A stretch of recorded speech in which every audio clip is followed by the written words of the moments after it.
Bismillahirrahmanirrahim. Assalamu alaikum. Welcome to Kindergarten Video Lectures. Let's explore, learn, and have fun together on this exciting educational journey.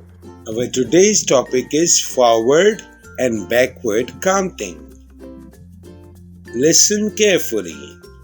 Forward counting refers to counting in a sequential order from small number to large number. Backward counting is the opposite of forward counting.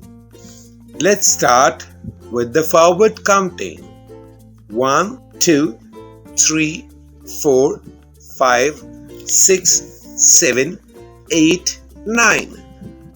Now the frog will jump first on 9, 8, 7, 6, 5, 4, 3, 2, 1.